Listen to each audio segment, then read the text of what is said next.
El marido de Valeria la llamó con una voz temblorosa que sonaba terriblemente forzada, comunicándole la muerte de su padre y alardeando de que el cobro de la póliza de 5 millones de euros ya estaba garantizado y pronto caería en su cuenta bancaria. Se burló de ella diciendo que no recibiría absolutamente nada. Valeria solo esbozó una sonrisa glacial. Él no lo sabía. Su padre estaba de pie, firme y erguido justo a su lado, con una mirada fulminante. Ella se echó a reír. Para entender cómo habían llegado a este punto de no retorno, hacía falta retroceder unas semanas atrás, cuando el sol de la mañana apenas se colaba por la estrecha rendija de la ventilación de la cocina. Sin embargo, el sudor ya perlaba la frente de Valeria. Ella era la viva definición de una esposa abnegada. Una mujer que se tragaba todas las amarguras de la vida matrimonial, anulada por la constante manipulación de su marido y por el miedo a fracasar en su relación. En sus manos, la espátula chocaba rítmicamente contra la sartén, creando el reconfortante aroma de unas tostadas con tomate, ajo y un poco de aceite de oliva. Un desayuno sencillo y humilde. Mientras tanto, en el dormitorio principal, Mateo seguía roncando ruidosamente, envuelto en un grueso edredón, como si el peso de la vida y las responsabilidades jamás hubieran rozado su cuidada piel. Mateo, el marido de Valeria, era a los ojos de los vecinos un hombre sumamente elegante.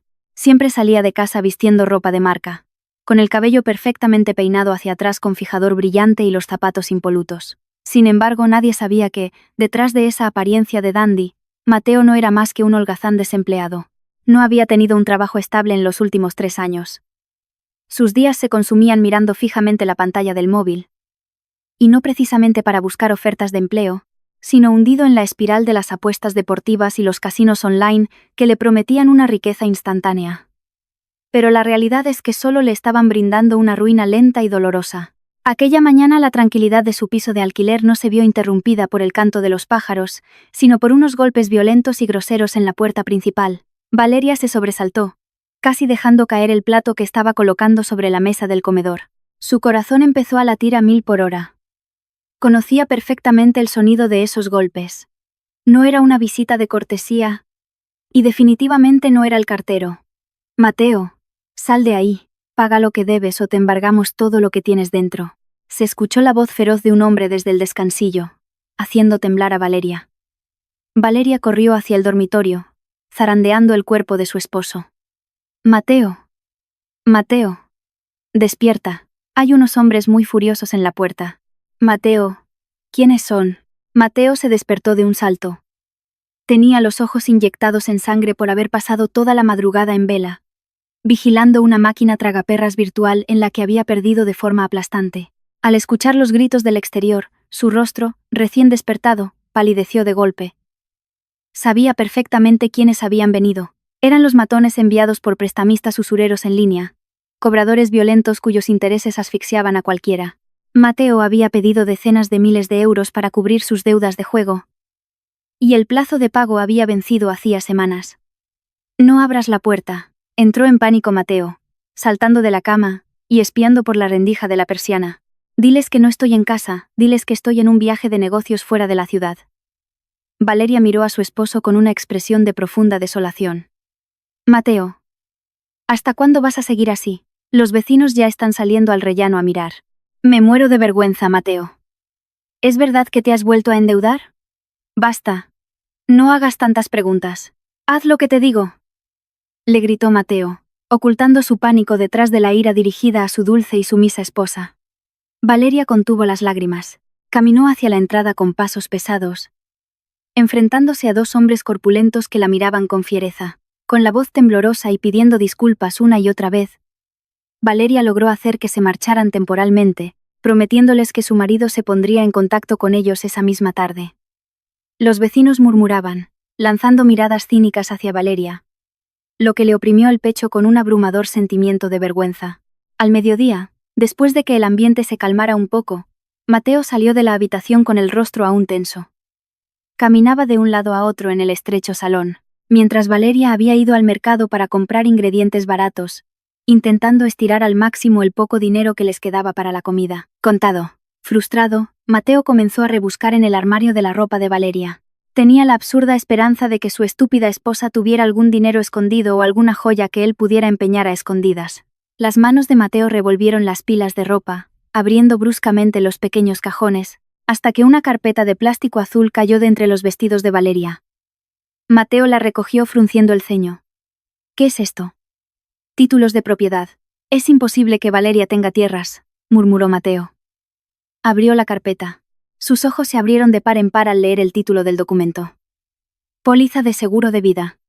Mateo leyó a toda prisa, saltándose las cláusulas pequeñas en letra minúscula. Sus ojos buscaron directamente la cifra de la cobertura. A Mateo se le cortó la respiración. Allí estaba escrita una cifra fantástica. 5 millones.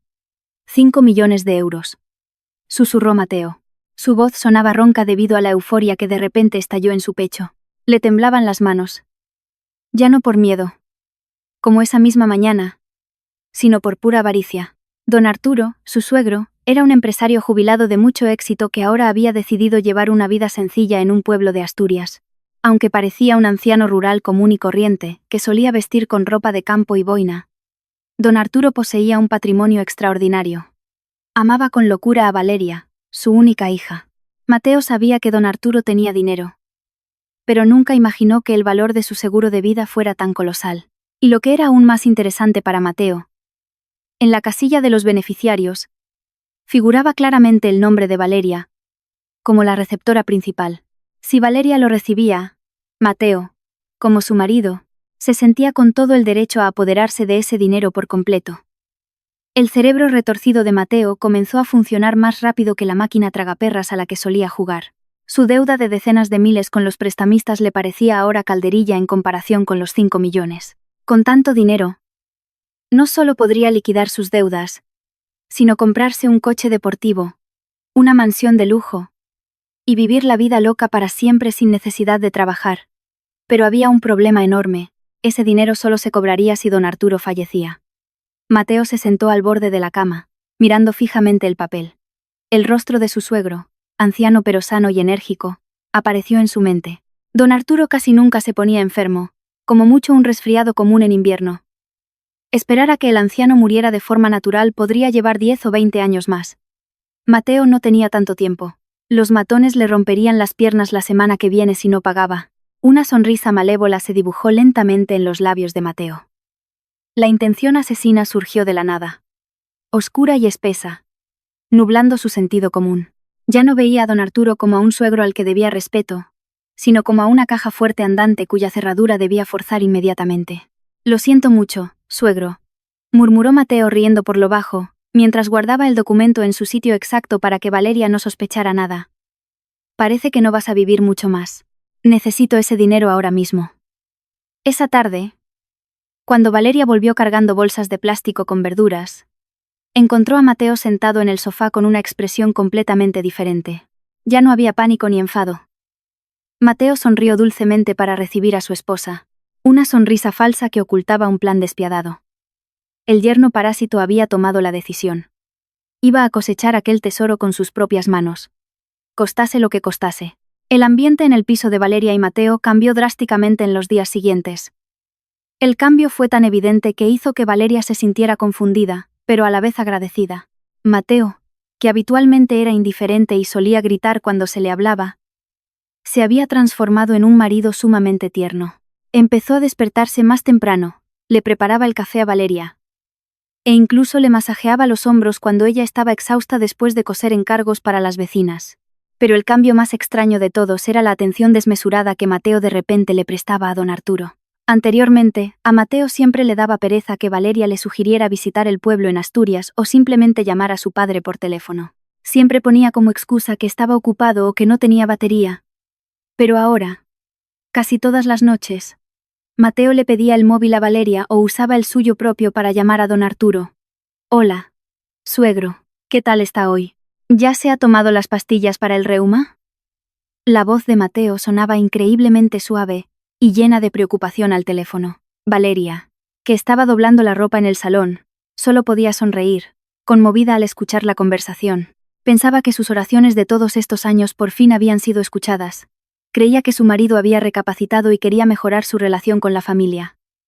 Valeria no sabía que, detrás de cada «¿Cómo estás?», pronunciado por Mateo, Se escondía la esperanza de recibir malas noticias, o al menos, buscar una fisura para ejecutar su macabro plan.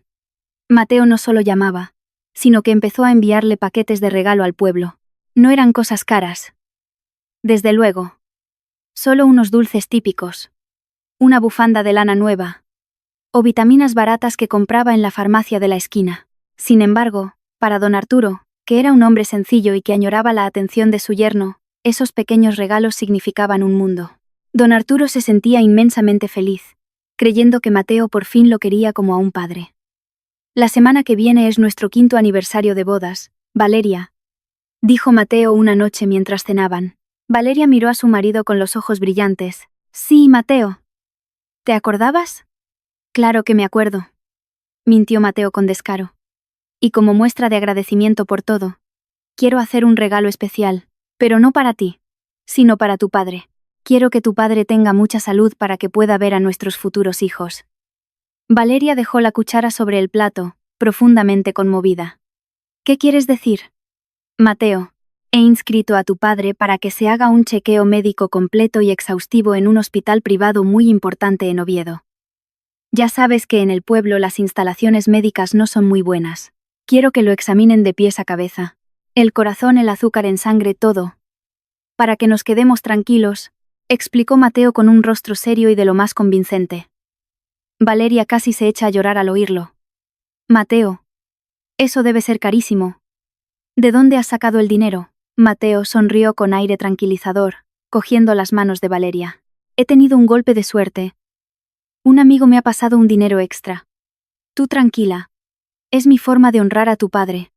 Ya lo tengo todo organizado. Tu padre solo tiene que venir. La realidad es que no había ningún dinero de un amigo. Mateo se había endeudado aún más para contratar los servicios criminales que necesitaba. Su plan era meticuloso. Convenció a don Arturo por teléfono para que aceptara el chequeo médico. Al principio, el anciano se negó porque se sentía perfectamente bien y no quería ser una carga. Pero Mateo jugó hábilmente con sus emociones. Suegro. Es también un deseo de Valeria. Valeria está muy preocupada por usted. Por favor, hágalo. Por la tranquilidad de su hija. Le suplicó Mateo al teléfono. Al oír el nombre de su querida hija, el corazón de don Arturo se ablandó. Finalmente aceptó viajar a Oviedo en la fecha estipulada. El siguiente paso era organizar el transporte.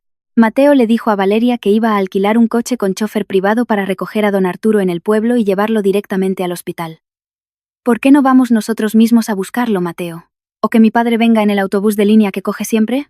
Preguntó Valeria, sintiendo que algo no cuadraba. Habitualmente, Mateo era increíblemente tacaño. ¿Por qué ahora estaba dispuesto a gastar dinero en alquilar un coche privado? ¡Ay! Valeria. Mi amor. La interrumpió Mateo rápidamente, ocultando su nerviosismo. Nuestro coche es una chatarra. Pobrecillo tu padre si lo metemos ahí para un viaje tan largo. Si alquilo un buen coche con chofer. Yo no me canso conduciendo de ida y vuelta. Y tu padre viaja súper cómodo y seguro con un profesional. Él solo tiene que sentarse y relajarse. Aquella excusa le sonó razonable a Valeria. Aunque en el fondo de su corazón aún quedaba una pequeña sombra de duda. ¿Por qué Mateo? Que solía contar hasta el último céntimo. Ahora se mostraba tan generoso.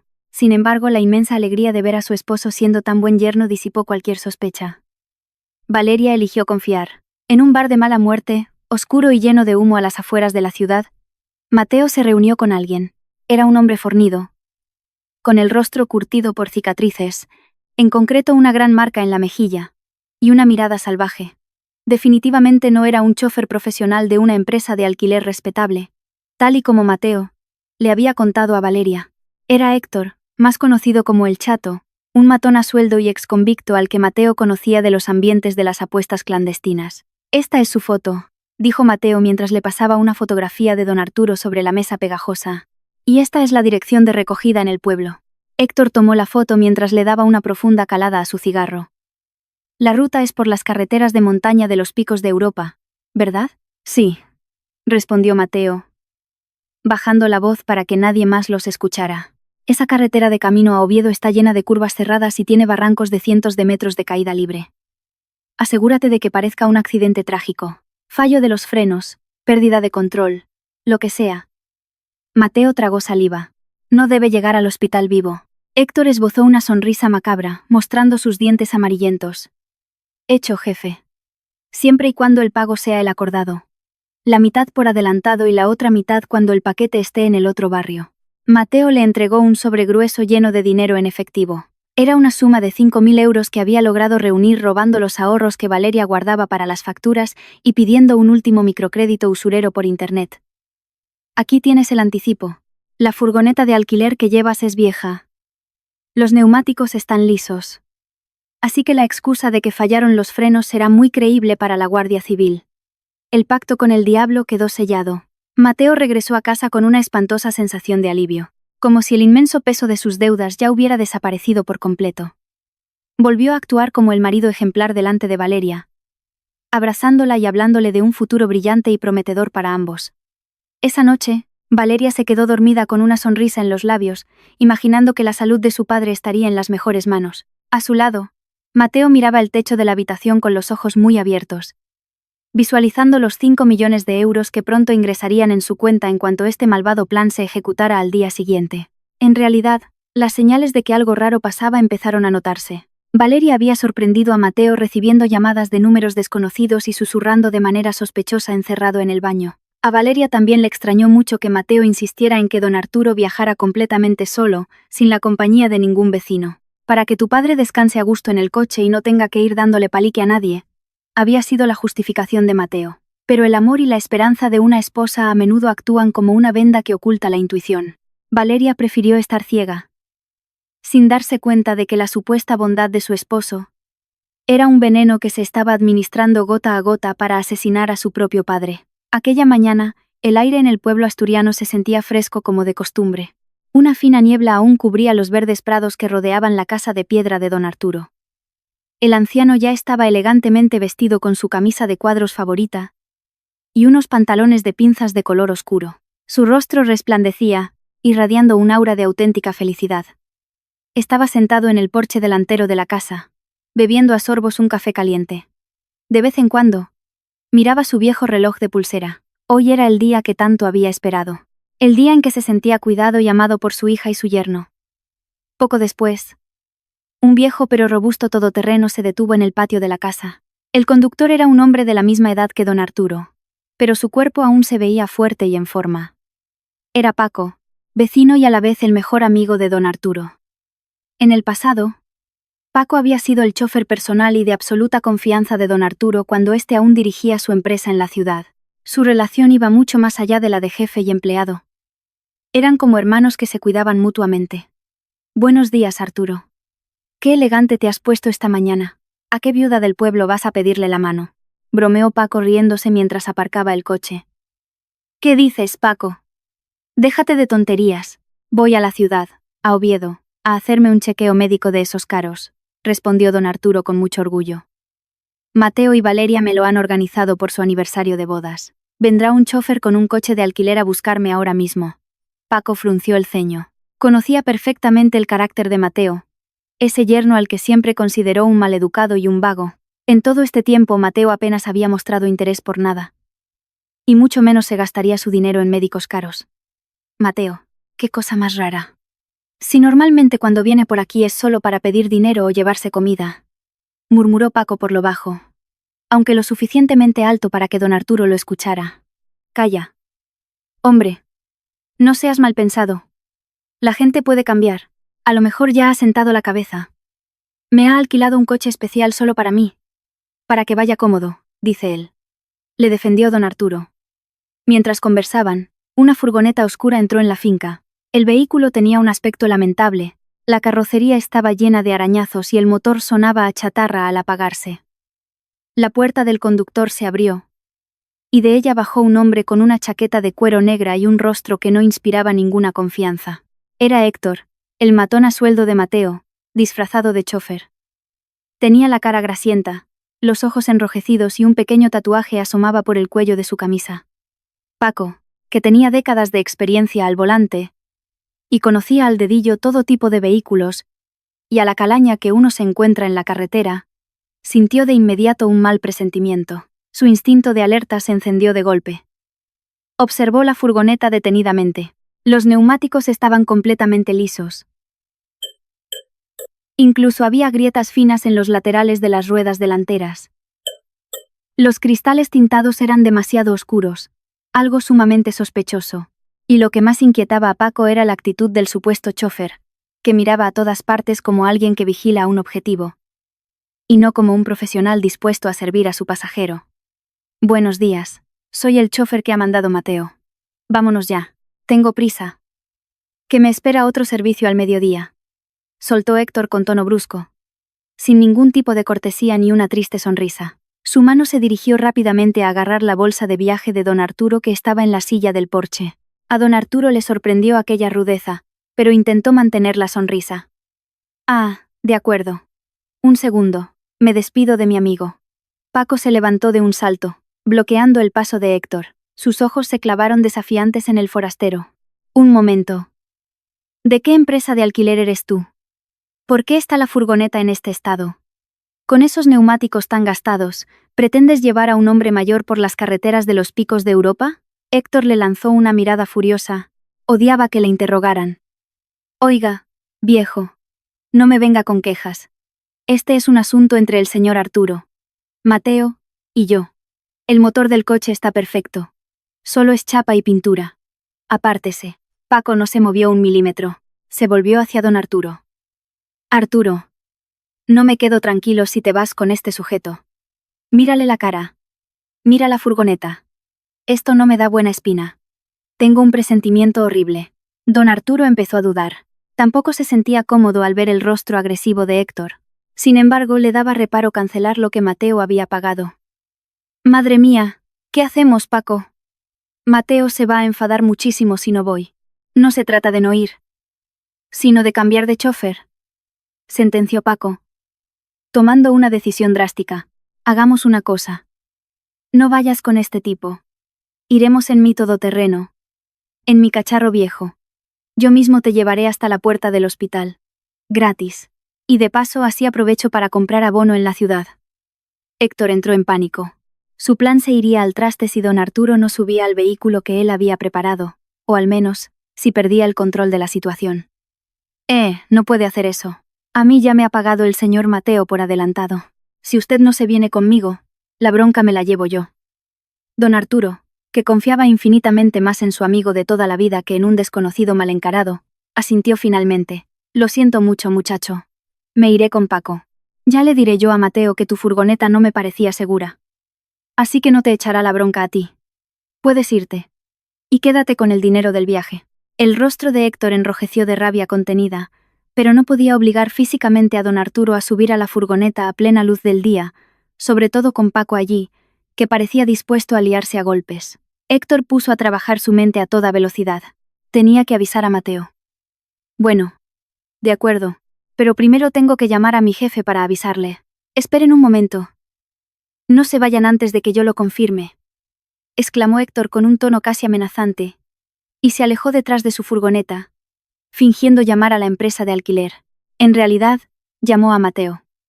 Jefe, tenemos un problema muy gordo. El objetivo se niega a subir conmigo. Dice que le va a llevar su vecino, el tal Paco S., en su todoterreno viejo, informó Héctor, susurrando pero lleno de ira. Al otro lado de la línea, a Mateo se le escapó un insulto grosero. Viejo estúpido y entrometido. No podemos fallar hoy, Héctor. Si no se muere hoy mismo, me vas a devolver el anticipo. Tranquilo, jefe. Tengo una idea. Acaban de entrar en la casa un momento. Dicen que van a coger un termo de café para el viaje. El todoterreno de Paco está aparcado en un lateral. No hay valla. Llevo mis herramientas en el maletero. Le voy a hacer un regalito al coche del tal Paco.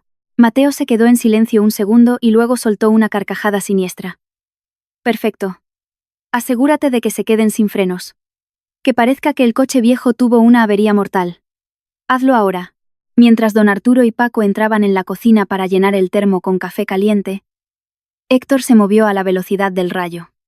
Se deslizó ágilmente por debajo del todoterreno de Paco, aparcado en la tierra. Armado con unos alicates de corte para metal que sacó de su furgoneta, Héctor buscó el latiguillo de los frenos traseros. En cuestión de segundos. Clac. El conducto de goma y acero fue seccionado limpiamente. No lo cortó del todo para que el líquido no se vaciara de inmediato, dejando apenas unas fibras que cederían y se romperían por completo en cuanto el pedal del freno se pisara con fuerza en las cuestas empinadas. El líquido de frenos empezó a gotear muy lentamente. Héctor salió rápido de debajo del vehículo, se limpió las manos en los pantalones y se quedó de pie junto a su furgoneta, fingiendo estar molesto. Cuando don Arturo y Paco salieron, Héctor ya estaba al volante, listo para irse. Vale, ya he avisado a la base. Váyanse ustedes solos si quieren. Yo me largo. Escupió de mal humor. Y aceleró levantando polvo al salir de la finca. ¡Qué tipo más raro! De verdad, murmuró Paco sacudiendo la cabeza. Bueno, vamos, Arturo, si Dios quiere tendremos un buen viaje. Le pasé la revisión al todoterreno la semana pasada, así que iremos seguros. Ambos se montaron en el vehículo de Paco. Antiguo pero impecablemente cuidado. Sin que lo supieran, la parca los estaba acechando desde debajo del chasis, oculta en aquel conducto de freno que ahora iba dejando un ligero rastro de líquido vital a lo largo de las carreteras asfaltadas del pueblo asturiano, esperando el momento exacto para segar sus vidas. El trayecto desde el pueblo hasta Oviedo, donde se encontraba el hospital privado, duraba aproximadamente 2 horas. La primera hora de viaje fue verdaderamente agradable. Don Arturo y Paco rememoraban con nostalgia su juventud. Hablaban de los años en los que don Arturo había levantado su negocio de muebles, y Paco lo llevaba fielmente a las fábricas cada madrugada. Las risas sinceras de los dos viejos amigos llenaban el habitáculo del vehículo, que avanzaba a una velocidad prudente. El aire acondicionado no enfriaba mucho, pero bastaba para combatir el calor del sol que empezaba a calentar. Valeria tiene mucha suerte de que su marido empiece a ser más atento, comentó don Arturo mientras miraba por la ventanilla, viendo cómo los prados daban paso a los frondosos bosques de montaña. Estaba muy preocupado. Pensaba que había elegido mal a su esposo. Pero viendo el esfuerzo de Mateo hoy, parece que me he quitado un gran peso de encima. Paco solo sonrió levemente, manteniendo los ojos fijos en la carretera. En el fondo, seguía albergando serias dudas, pero no quería arruinar el buen humor de su amigo. Ojalá que sea así, Arturo. Las oraciones de un padre siempre tienen mucha fuerza. Si tú estás en paz con él, seguro que tu yerno acaba siendo un buen hombre. La carretera comenzó a volverse empinada y sinuosa. Entraban en la zona de los picos de Europa. Una ruta alternativa espectacular pero peligrosa, que cruzaba las montañas para acortar el viaje hacia Oviedo. Este tramo era tristemente famoso por estar siempre desierto y tener un trazado extremo. Pendientes prolongadas seguidas de bajadas vertiginosas, con inmensos precipicios a la izquierda y paredes de roca sólida a la derecha. Bueno, aquí empezamos la zona más peliaguda, advirtió Paco, reduciendo a una marcha más corta. Hay que andar con 1000 ojos aquí. Mucha gente se ha matado por confiarse. El vehículo ascendió lentamente. El viejo motor rugía, pero seguía respondiendo con fuerza. Una vez que coronaron el puerto de montaña, el asfalto comenzó a descender de forma drástica. Las vistas frente a ellos eran impresionantes, mostrando un valle verde en la lejanía, pero para el conductor, era un desafío de vida o muerte. Paco empezó a notar algo extraño al pisar el pedal. Cuando intentó frenar ligeramente para reducir la velocidad en la primera curva, sintió que el pedal se hundía más de lo normal hacia el suelo. «Uy», murmuró Paco. Intentó bombear el freno, pisándolo repetidamente. «¿Qué pasa, Paco?», preguntó don Arturo, dándose cuenta de que la cara de su amigo había cambiado por completo. «¿Por qué está el freno tan blando?». Paco empezó a sudar frío. La carretera seguía bajando bruscamente. La velocidad del todoterreno iba aumentando de forma natural debido a la gravedad y el peso del coche. El cuentakilómetros subía. 40 km por hora. 50 km por hora. 60 km por hora. Unos 300 metros más adelante, había una curva cerradísima en forma de U, que daba directamente a un acantilado profundísimo, sin apenas guardarraíles que los protegieran. Paco pisó el pedal del freno con todas sus fuerzas, empujándolo hasta que chocó contra el suelo metálico del coche. Plop. No hubo ninguna resistencia. El vehículo se deslizaba libremente, como una piedra lanzada desde las alturas. «Dios santo, nos quedamos sin frenos». «Arturo, no frena», gritó Paco. El pánico se apoderó de ambos al instante. El rostro de don Arturo se quedó blanco como la cal. Se aferró con desesperación al asidero situado sobre la puerta. «Virgen Santa. ¿Qué hacemos, Paco?» «Cuidado con el barranco». Paco intentó mantener la calma en medio del caos total. Sus décadas de experiencia al volante se ponían a prueba ahora mismo. Si giraba el volante a la izquierda, saldrían volando hacia el fondo de un desfiladero de cientos de metros de caída y estarían muertos al instante. Si tiraba del freno de mano bruscamente a esa velocidad, el vehículo alto volcaría y daría campanas mortales. Agárrate fuerte, Arturo. Baja la cabeza. Voy a chocar el coche contra la pared de la montaña, gritó a Paco. Era la única manera de detener el vehículo sin caer al vacío. Paco giró el volante violentamente hacia la derecha, apuntando todo el lateral derecho del coche contra la pared de pura roca escarpada. ¡Cra! ¡Cra! El estruendo del impacto fue espeluznante. El lado derecho del pesado todoterreno colisionó brutalmente contra la pared de piedra. El retrovisor salió volando en pedazos. La chapa se abolló y se desgarró. Y el chirrido espantoso del metal arañando la roca produjo un sonido agudo y ensordecedor. Las violentas sacudidas hicieron que los cuerpos de los dos ancianos rebotaran, mantenidos en sus asientos solo por la fuerza de los cinturones de seguridad. Paco se aferró al volante, forzando a que el coche siguiera raspando contra la pared de la montaña. Utilizaba la fricción de la piedra como un freno de emergencia salvaje. Una densa nube de polvo y chispas nubló su visión. El vehículo fue arrastrado por la inercia durante unos 50 metros agónicos, hasta que por fin se detuvo, inclinado. Sus ruedas derechas habían quedado encajadas en la cuneta pegada a la roca, a escasos metros de la curva fatídica que daba al abismo. Silencio. Pasaron varios segundos sin que se oyera ni una mosca. Solo el sonido del motor calado y el goteo constante del agua hirviendo del radiador roto. Arturo. Arturo. Llamó Paco con la voz ronca, llevándose una mano a la cabeza, que se había golpeado contra el volante y sangraba levemente. En el asiento del copiloto, don Arturo soltó un gemido sordo.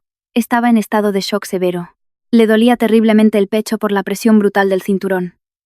Pero estaba consciente. Sí, estoy vivo, Paco. Paco soltó un suspiro de inmenso alivio, aunque su cuerpo temblaba sin control. Gracias a Dios nos hemos salvado, Arturo.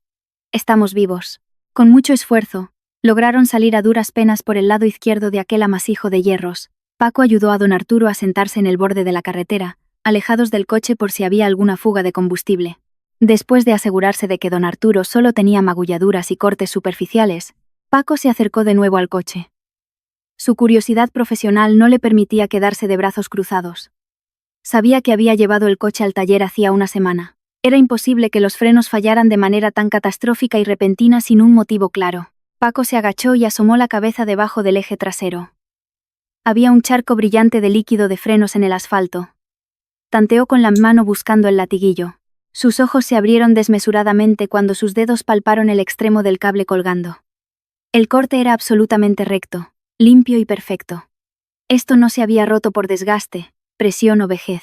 Eran las marcas inconfundibles de unas tenazas de acero. Hijo de la gran. Siseó Paco. Apretó la mandíbula con furia. Aquello no había sido un desafortunado accidente.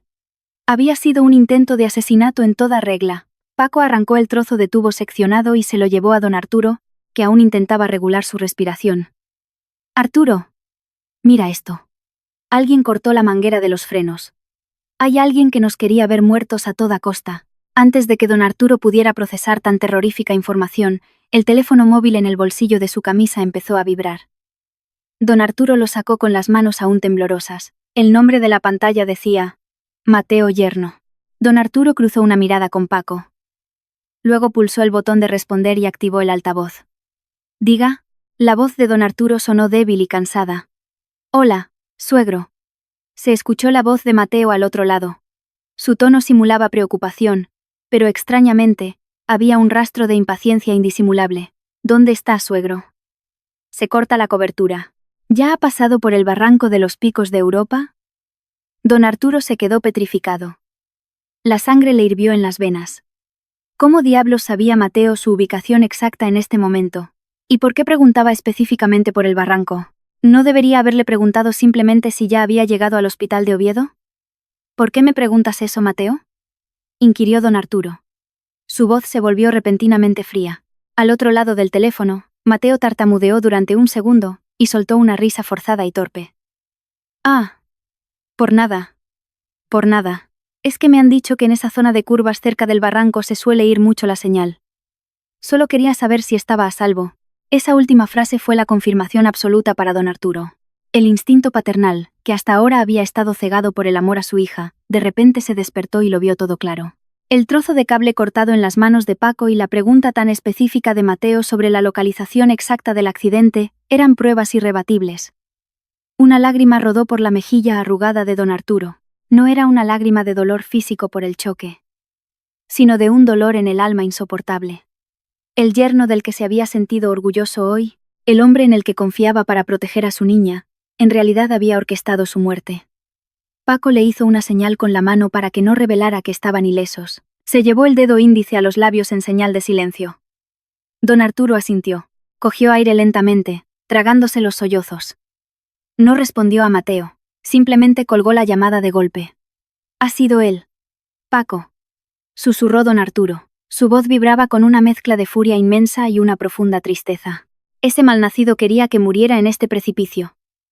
Paco apretó los puños. «No nos vamos a quedar de brazos cruzados, Arturo. Le haremos pagar por esto. Pero ahora, lo primero es ir al hospital de verdad. Que te curen esas heridas y conseguir un parte médico oficial por el accidente. Dejaremos que el cabrón de Mateo se crea que su plan ha funcionado a la perfección». A lo lejos, se empezaba a escuchar la sirena de una patrulla de la Guardia Civil de Tráfico que casualmente vigilaba la zona y se aproximaba. Don Arturo alzó la vista hacia el cielo azul y despejado de Asturias, jurándose a sí mismo que las lágrimas falsas de su yerno se las devolvería con una lección que jamás olvidaría el resto de su miserable vida. La verdadera función de teatro estaba a punto de comenzar. El ambiente en el área de urgencias del hospital de Oviedo era sofocante. El olor a desinfectante mezclado con el hedor a medicamentos provocaba náuseas a cualquiera que no estuviera acostumbrado a los hospitales. Pero Valeria no sentía nada de eso. Corría a toda velocidad por los pasillos del hospital con la respiración entrecortada, ignorando por completo al celador que le gritaba que no corriera por los pasillos. Las lágrimas se le habían secado en el rostro, dejando únicamente un rastro del tremendo pánico que sentía. Hacía apenas un par de horas, había recibido una llamada de Paco.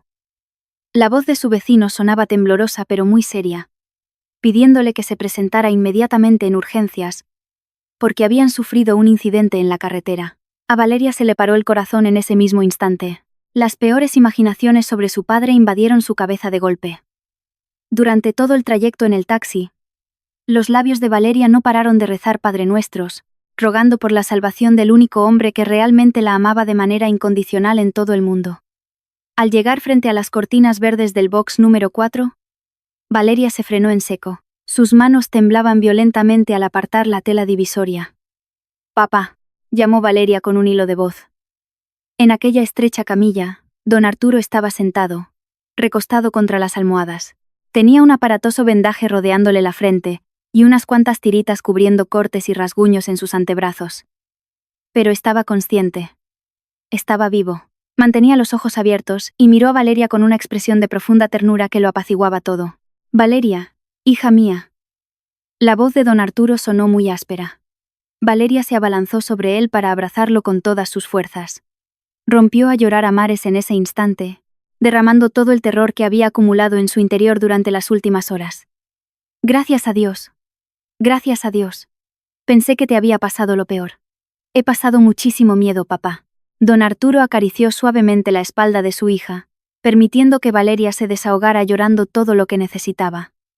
En un rincón de la sala, Paco permanecía de pie, con el rostro serio y tenso.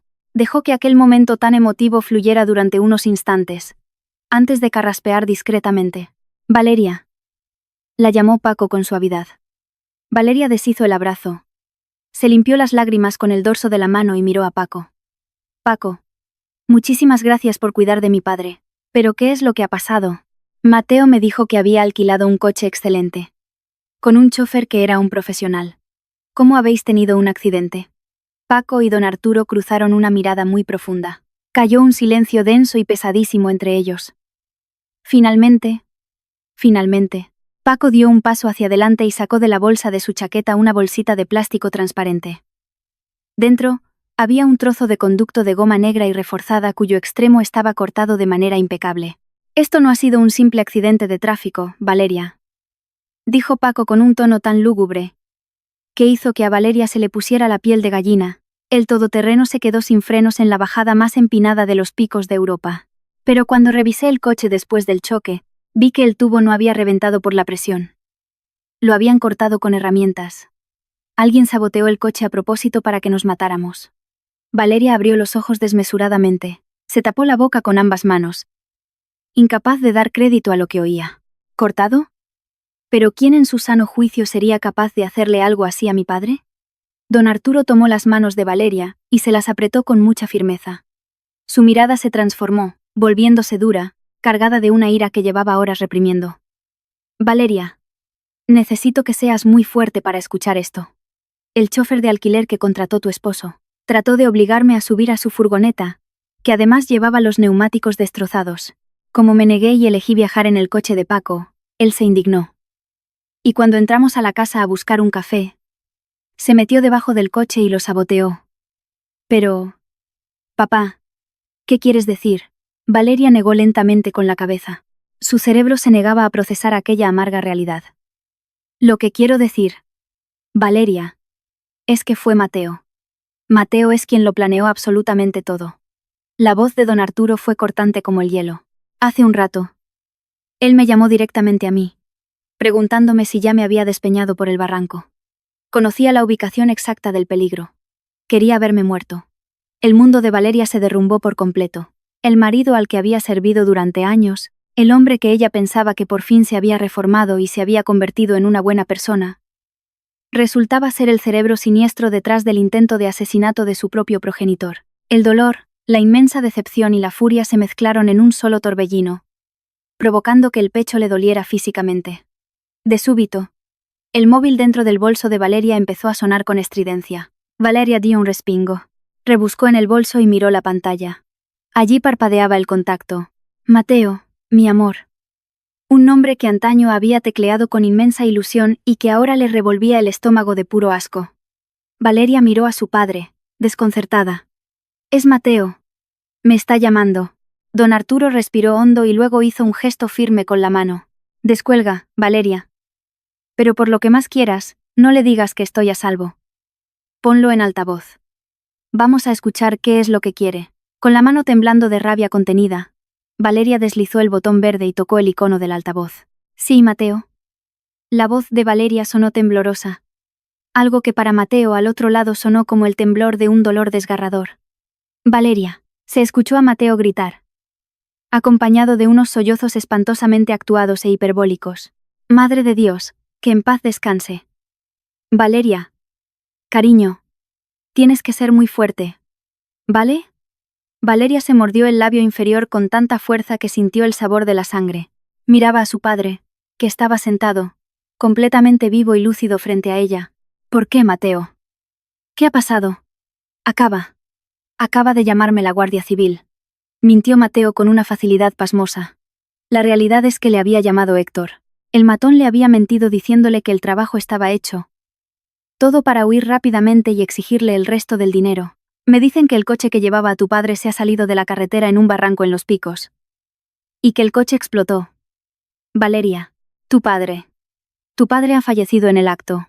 Y su cuerpo está carbonizado. Dicen que no lo pueden ni reconocer. Un silencio de muerte se adueñó de la sala del hospital. Valeria, don Arturo y Paco escucharon aquella patética farsa con la sangre hirviendo en sus venas. Mateo estaba 100% convencido de que su suegro ya era cenizas. Mateo, ¿estás hablando en serio? Preguntó Valeria, esta vez con una frialdad absoluta en la voz. Pero Mateo estaba tan absorbido por su propia fantasía de grandeza que ni siquiera notó el cambio de tono de su mujer. De forma abrupta, el tono de la voz de Mateo cambió por completo. Su llanto fingido desapareció mágicamente.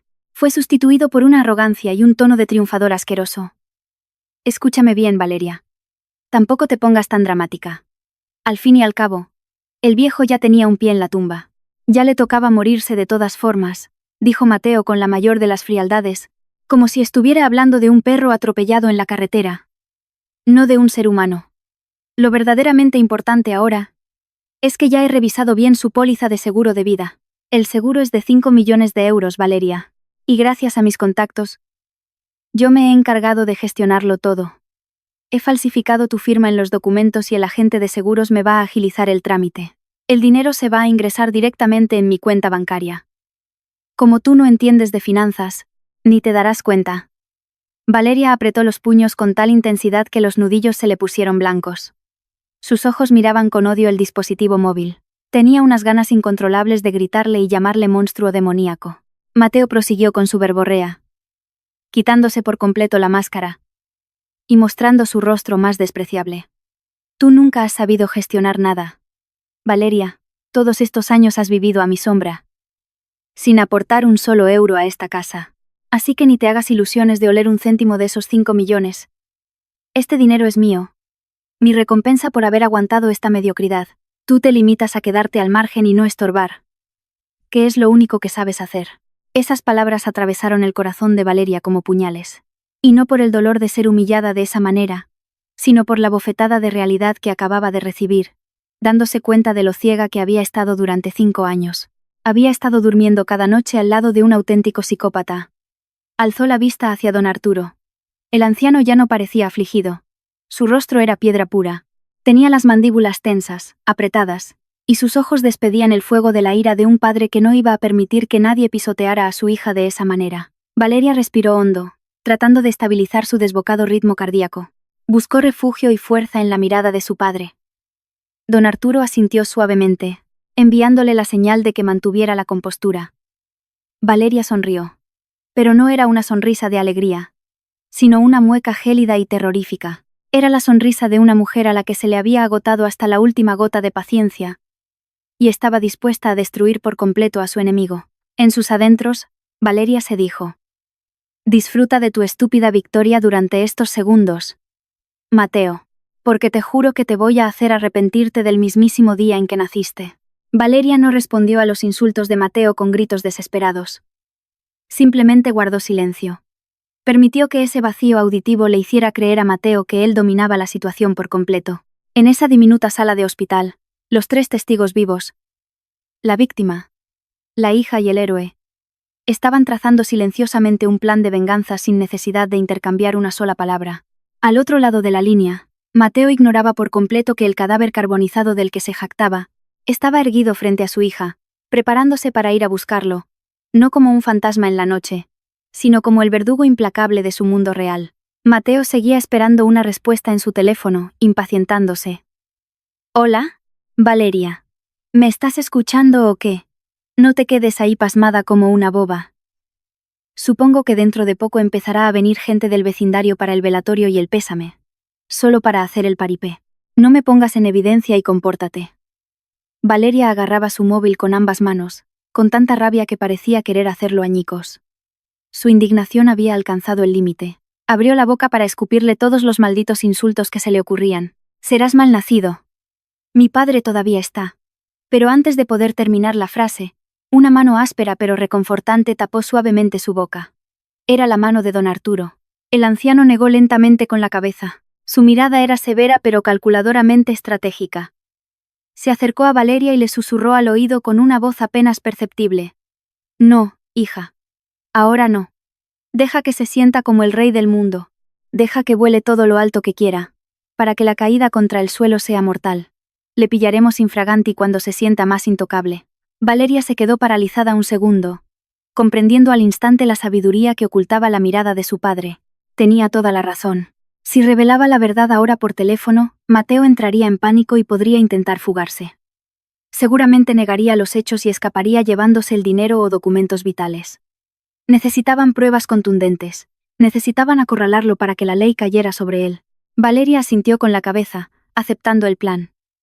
Volvió a respirar profundamente, modulando sus cuerdas vocales para proyectar la imagen de una mujer devastada, anulada y obediente. Exactamente la imagen que Mateo necesitaba escuchar. «Ese. Sí. Mateo», contestó Valeria con una voz fingidamente entrecortada por los nervios. «Dios mío. Estoy en shock. Mateo, perdóname.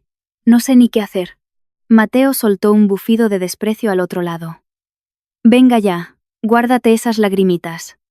No sirven para nada. Ahora te vas a encargar de todos los lometes del funeral en cuanto aparezca el cuerpo. O si no lo encuentran, pues pagas una lápida vacía en el cementerio y punto. Te espero en casa. Y oye, acuérdate, no me pidas dinero para pagar esas idioteces». «Sí, Mateo. Me encargaré de todo. Tú espérame allí, ¿vale? Prepara la sala por si vienen a rezar. Le tanteó Valeria. Bah. Rezar y velas. Menuda pérdida de dinero y de tiempo. Anda, vuelve rápido. Clic. Mateo finalizó la llamada bruscamente. Tan pronto como la pantalla se apagó, las piernas de Valeria flaquearon y se dejó caer en una de las sillas de espera. Sus lágrimas brotaron de nuevo, pero esta vez, por el asco y la repugnancia más absolutos. No me puedo creer que sea un ser tan perverso, papá. He estado durmiendo con el mismísimo diablo todos estos años. Paco le dio unas suaves palmadas en el hombro. Paciencia. Valeria, Dios no se olvida de estas cosas. Todo el que la hace, la paga. Y ahora mismo nos vamos a ir al cuartel de la Guardia Civil. Qué casualidad que mi sobrino es guardia civil y trabaja justo aquí al lado. Vamos a preparar la trampa. Mientras tanto, a muchos kilómetros de allí, en el piso de alquiler, Mateo rebosaba de felicidad. En cuanto colgó la llamada, lanzó el móvil al sofá y empezó a gritar de puro júbilo. ¡Sí! ¡Por fin! Mateo saltaba por el salón como un niño pequeño el día de Reyes. ¡Que te den, viejo amargado! 5 millones. 5 millonazos que son todos míos. Corrió hacia el espejo que colgaba en la pared del pasillo y se retocó el flequillo engominado, regalándose a sí mismo la sonrisa más egocéntrica. Mateo. Mateo, eres un genio absoluto. Deudas a cero. Rico de por vida. Y seguro que la inútil de mi mujer obedece a la mínima que le amenace con el divorcio. Sin perder un solo segundo, Mateo cogió de nuevo el móvil. Lo primero que hizo no fue, por supuesto, llamar a la iglesia o a la funeraria, ni avisar a ningún familiar. Abrió su aplicación favorita de compras de lujo por internet. Sus dedos se movían frenéticamente añadiendo toda clase de artículos exclusivos al carrito de compra. Un reloj de oro macizo, unas zapatillas de edición limitadísima, y aquella moto deportiva italiana que siempre había deseado. Aún no los pagaba porque el seguro no había sido transferido, pero solo el hecho de meterlos en la cesta virtual ya le producía una borrachera de poder. No satisfecho con su festín virtual de compras, Mateo buscó en sus contactos y llamó a alguien. El nombre que aparecía guardado bajo el alias de taller mecánico era, en realidad, el de su amante, una cómplice de sus timbas y apuestas que solo buscaba una vida fácil. «Hola, nena», saludó Mateo con tono seductor y empalagoso. «Vete preparando tus mejores vestidos. Esta noche nos vamos de fiesta por todo lo alto». El plan ha sido un éxito total. El viejo ya ha estirado la pata. En 1 o 2 días, en cuanto caiga la pasta, te compro un billete y nos vamos de vacaciones a Ibiza. Nos largamos de este cuchitril asqueroso. A través del altavoz se escuchó el chillido agudo y emocionado de la mujer. ¿En serio, bebé? ¡Ay, eres el mejor! Oye, ¿y qué vas a hacer con tu mujercita? Va, a esa me la quito de encima fácil. Le tiraré unas monedillas para que se calle. Si se pone pesada, le doy una patada y a la calle. Esta casa y todo lo que hay dentro es mío ahora, respondió Mateo con arrogancia y chulería. Acto seguido, caminó hacia la cocina. Abrió la nevera y sacó una cerveza bien fría. Se la bebió de un trago mientras imaginaba cómo su vida daría un giro de 180 grados. Se sentía el rey del mambo. Se sentía invencible e intocable. Sin embargo, de vuelta en Oviedo, la trampa de la venganza se iba tejiendo a la perfección. Don Arturo ya había terminado todas sus pruebas médicas y le habían vendado adecuadamente. La Guardia Civil también se había personado tras la llamada de Paco, tomando declaración a todos y confiscando la prueba principal, el trozo de tubo de freno cortado limpiamente. Entonces, don Arturo, ¿cómo quiere que procedamos?, le preguntó respetuosamente un joven oficial llamado Teniente Diego, de la Policía Judicial de la Guardia Civil. Don Arturo miró fijamente hacia el frente. Señor teniente, escolten nuestro coche hasta mi casa. Pero por favor, apaguen las sirenas. Aparquen los coches patrulla un poco lejos de la entrada. Permítanos a mí y a mi hija entrar primero. Necesito ver con mis propios ojos la cara de mi querido yerno cuando descubra que el hombre al que ha mandado asesinar puede caminar de vuelta a casa a exigir justicia. El teniente Diego asintió con marcialidad. A la orden, señor. Seguiremos su plan al milímetro. Ese delincuente no tiene escapatoria posible. Valeria se levantó de la silla. Se limpió cualquier rastro de debilidad de sus ojos y la sustituyó por una mirada feroz, la de una leona dispuesta a atacar. Se arregló la ropa y ayudó a su padre a levantarse. «Vámonos a casa, papá», dijo Valeria con una firmeza que daba escalofríos. «Vamos a sacar la basura que tenemos metida en nuestro salón». Y juntos, salieron del hospital por la puerta principal. El cielo del atardecer comenzaba a teñirse de tonos naranjas y rojizos. Parecía el telón de fondo perfecto para la escena de retribución que estaba a punto de desatarse.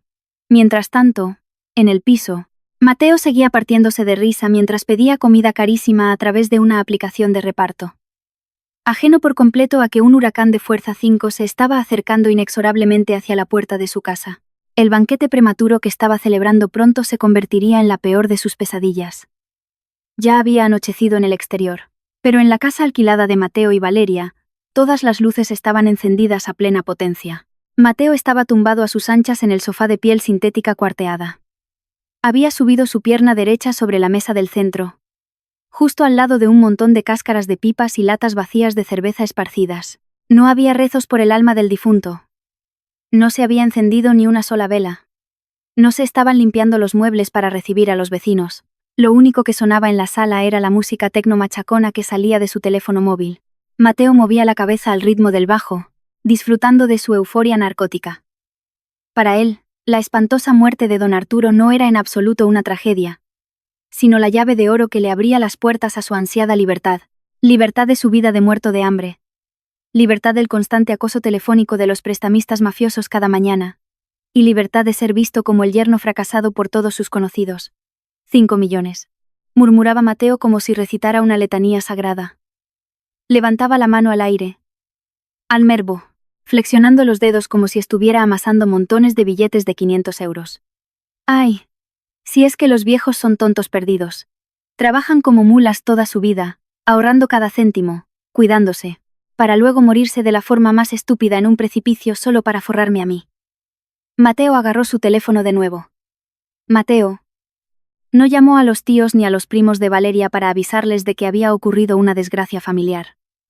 En vez de eso, marcó el número de Marcos, un corredor de seguros corrupto con el que se codeaba en las timbas ilegales de póker. Marcos era la pieza clave en el plan maestro de Mateo para agilizar el cobro fraudulento de la póliza. Hola. Marcos, ¿cómo vamos? ¿Todo despejado por tu lado? Preguntó Mateo con urgencia en cuanto el agente descolgó. Todo controlado, jefe.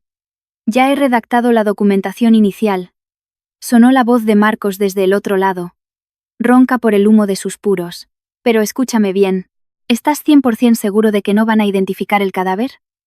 Sin un certificado de defunción firmado por un forense, no hay indemnización rápida posible. Mateo se echó a reír con un tono despectivo. Pero si lo tengo todo pensado. El barranco en Los Picos es profundísimo, Marcos.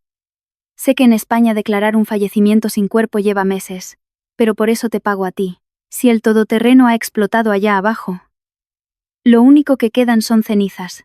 Ya tengo apalabrado untarle dinero a un forense corrupto para que firme el acta, identificando unos supuestos restos carbonizados en el coche. Con ese certificado de defunción en la mano, tú tramitas el pago inmediato. Te llevas 500.000 euros limpios. ¿Acaso soy un mal socio? $500.000. De acuerdo. Trato hecho. Me pongo a mover los papeles ahora mismo. Da el dinero por cobrado la semana que viene. Mateo finalizó la llamada y esbozó una sonrisa de oreja a oreja. Se sentía un puto genio del crimen. Sentía que el universo entero estaba postrado a sus pies. Sus fantasías volaron inmediatamente hacia ese concesionario de coches deportivos de lujo por el que solía pasar andando. Se visualizaba bajando de un espectacular deportivo de color rojo fuego, luciendo unas gafas de sol carísimas, mientras que Valeria, su ingenua e inocente esposa, la dejaría en la calle con el divorcio nada más recibir la transferencia a su cuenta, quedándose él con todos los bienes a su nombre. Total, sin el apoyo de su padre, Valeria no era más que una pobre mujer indefensa que no tenía dónde caerse muerta. Esta sobredosis de confianza y egocentrismo hizo que Mateo se viniera aún más arriba. Se levantó de un salto y empezó a pasearse por todo el diminuto piso. Sus ojos escaneaban cada mueble de la habitación con profunda repulsión. Este armario de pacotilla. Al contenedor, dijo, solándole una patada al viejo mueble del salón. Esta alfombra de mercadillo. A la hoguera, murmuró mientras pisoteaba la alfombra. Sus pasos se detuvieron de golpe frente a la pared principal del salón. Allí colgaba un cuadro con un marco grueso de madera de pino. Una fotografía familiar. Había sido tomada hace 5 años, el día de su boda con Valeria. En el centro de la imagen, don Arturo estaba sentado, rebosante de orgullo, sonriendo mientras le ponía la mano en el hombro a Mateo. En aquel momento, don Arturo se sentía el hombre más feliz de la tierra, confiando a su tesoro más valioso, su única hija, a un hombre que le parecía honrado. Mateo contempló la cara de don Arturo en el retrato con un odio visceral. Sentía que aquella sonrisa paternal lo estaba desafiando. Como si se burlara de todos sus fracasos como proveedor. Como si le recordara que siempre había sido un don nadie desempleado.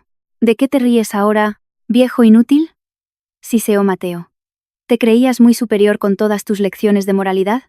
Mateo, tienes que trabajar duro. Mateo, tienes que ser honesto. Ja, pura basura. Mira quién ha ganado la partida al final. Con un gesto cargado de violencia, Mateo arrancó el marco de la pared. Sin un ápice de remordimiento, lo estrelló con todas sus fuerzas contra el suelo. ¡Crash! El cristal del cuadro estalló en 1000 pedazos, esparciéndose por el frío suelo de baldosas. La foto de don Arturo quedó tirada entre los fragmentos cortantes, desgarrada justo en la parte del rostro por el impacto de un trozo de vidrio. Mateo no sintió ni una punzada de culpa. Todo lo contrario. Pisoteó la fotografía con sus sucias zapatillas deportivas, aplastando el talón contra la cara de su suegro y girándolo como si estuviera apagando la colilla de un cigarro. Esta casa me pertenece a mí ahora. Y aquí no va a quedar ni el más mínimo rastro de ti, pronunció con frialdad psicópata. De repente, se oyeron unos pasos rápidos y asustados que venían desde la zona de la cocina. Era la señora Rosa. Una mujer mayor que vivía cerca, y que a veces iba a la casa a echar una mano planchando la ropa. Casualmente estaba allí para entregar un cesto de ropa limpia, y salió corriendo al oír el tremendo estrépito de los cristales. ¡Ay, Mateo! Dios mío bendito. ¿Qué ha pasado? ¿Por qué has roto la foto? Exclamó la señora Rosa con el rostro pálido al ver el desastre y la cara enloquecida de Mateo. Mateo giró el cuello. Tenía los ojos desorbitados. Sus emociones estaban completamente desatadas. Un cóctel letal de adrenalina asesina y pura megalomanía basada en dinero ficticio. Rosa. ¿A ti quién te ha dado permiso para salir de ahí atrás? Ocúpate de tu puñetera plancha. No te metas en los asuntos de la gente rica. La señora Rosa dio un respingo de terror ante semejante grito. Sababababa. Aunque sabía que Mateo solía ser un maleducado, nunca lo había visto actuar de forma tan violenta y agresiva. Yo lo siento mucho, Mateo. Solo me he asustado. Ese retrato de don Arturo era el favorito de Valeria. ¿Y a mí qué me importa? La cortó Mateo a gritos. Desde hoy, yo soy el jefe y el dueño de este sitio. Valeria no pinta absolutamente nada.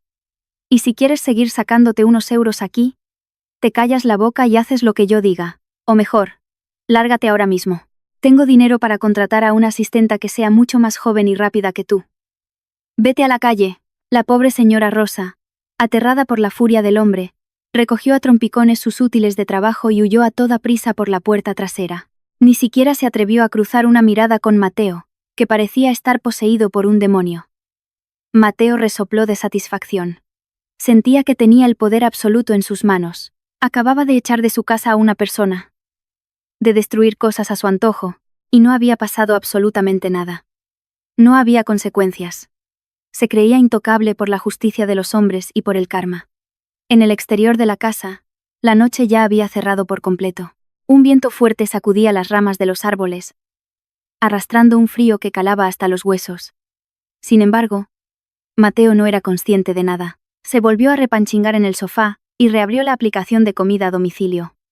En esta ocasión, pidió un chuletón de ternera de altísima gama y una pizza gigante de masa fina. Alimentos que normalmente solo veía en los anuncios de televisión.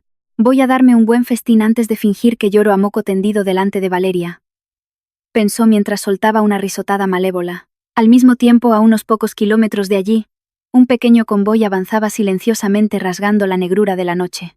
No llevaban sirenas encendidas, ni las luces azules rotativas destelleando. Un coche patrulla camuflado de la policía avanzaba a velocidad constante junto a otro vehículo policial sin distintivos. El maltrecho todoterreno de Paco ya había sido remolcado por la grúa municipal para ser peritado.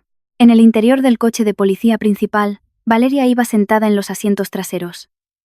Su rostro era una máscara de hielo, con la mirada perdida en la línea de asfalto iluminada por los faros del coche. A su lado don Arturo estaba sentado plácidamente. Su gruesa mano envolvía con fuerza las manos de Valeria. Ese apretón firme pero lleno del calor de un padre le inyectaba a Valeria una valentía descomunal. ¿Estás preparada, hija?, preguntó don Arturo con un tono lleno de ternura. Valeria giró la cabeza para mirar el rostro surcado de arrugas de su padre, que a pesar de todo conservaba una autoridad imponente. Estoy lista, papá. Ya he derramado todas las lágrimas que tenía por él. Ya no me queda ni una. Solo quiero que pague caro todo lo que ha hecho. Don Arturo asintió con aprobación. Recuerda, no dejes que la rabia te controle. Seguiremos nuestro papel hasta el último segundo. Que sea el mazo de la ley el que le caiga encima cuando se crea invencible. Desde el asiento del copiloto, el teniente Diego les miró a través del retrovisor interior. Estamos llegando, señores. Tal y como acordamos, dejaremos el coche patrulla escondido a la vuelta de la esquina, para que no se vea desde ninguna ventana. Ustedes entrarán primero y solos en la casa. Nosotros iremos justo detrás, y rodearemos todo el perímetro. Valeria hizo una respiración profunda y prolongada, llenándose los pulmones de valor puro. El eco de la voz de su marido contándole la falsa historia del barranco, y celebrando su muerte volvía a resonar en su cabeza, alimentando la llama de su determinación para acabar con este circo nauseabundo. En aquella casa, Mateo estaba bailando sobre la tumba vacía de su padre, pero en pocos minutos, esa pista de baile iba a transformarse en la peor de las condenas para Mateo. Los coches giraron suavemente adentrándose en el barrio residencial. Todo estaba en calma. Solo se oía el estridular de los grillos y el ladrido lejano de algún perro. Los neumáticos se detuvieron justo al final de la callejuela oscura. «Vamos, papá», susurró Valeria. Se abrió la portezuela. La brisa gélida de la noche les dio de lleno. Valeria se bajó primero y luego alargó el brazo para ayudar a su padre a salir. Pero don Arturo se negó a que le sostuvieran. Agarró su bastón de madera y enderezó la espalda todo lo que pudo. Quería entrar caminando por su propio pie. Quería alzar la cabeza frente a la escoria que le había traicionado. Comenzaron a caminar juntos hacia la casa que más luz proyectaba de toda la calle.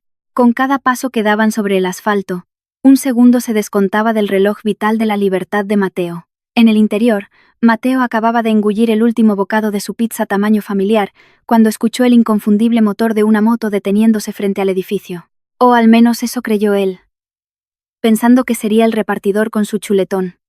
No se imaginaba que las personas que aguardaban tras la puerta no traían comida, sino que eran los mismísimos ángeles exterminadores de su felicidad inventada. Mateo se frotó la barriga hinchada por la comilona. Soltó un eructo tremendamente ruidoso y grosero sin la más mínima decencia. Aunque estuviera solo. Echó un vistazo al reloj de la pared. Eran las 9 de la noche. Valeria debería estar al caer. Inmediatamente se levantó del sofá. Apagó la música que atronaba desde su teléfono y reseteó sus expresiones faciales. Se puso delante del espejito de la entrada a ensayar.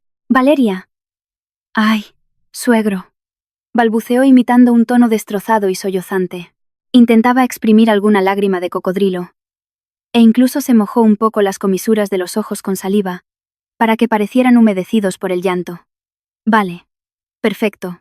Esto es una actuación digna del premio Goya». Se felicitó. De repente, llamaron a la puerta. Toc, toc, toc. No eran toques tímidos ni dudosos como los de un simple repartidor. Eran golpes firmes y rotundos, de alguien que venía a exigir algo. «Ah, seguro que ya ha llegado mi reloj de diseño». O quizás sea Valeria, pensó Mateo. Su corazón dio un vuelco de alegría pensando en todos los artículos de marca que había pedido con pago a plazos. Para la entrada de los plazos usaría los ahorros que Valeria guardaba en una cajita. Al fin y al cabo, luego los repondría multiplicados por 1.000.000. Mateo se acercó a la puerta, caminando con una ligereza inusual. Se detuvo un momento para despeinarse el pelo frenéticamente con las manos, intentando proyectar la imagen de un hombre desesperado, roto de dolor y frustrado por la pérdida. Tomó aire, preparándose mentalmente para el segundo acto de su farsa. «Voy. Un momento», exclamó Mateo desde dentro. Giró la llave y tiró del pomo abriendo la puerta de par en par. Allí plantada estaba una mujer vestida con ropa completamente negra, de riguroso luto, y con una especie de chal oscuro que le cubría parte del pelo y los hombros. Era Valeria. Bajo la pálida e irregular luz de la bombilla del porche, El rostro de su mujer parecía un cadáver. Tenía los ojos visiblemente hinchados, o eso parecía desde la perspectiva de Mateo. Y una expresión plana. Totalmente inescrutable.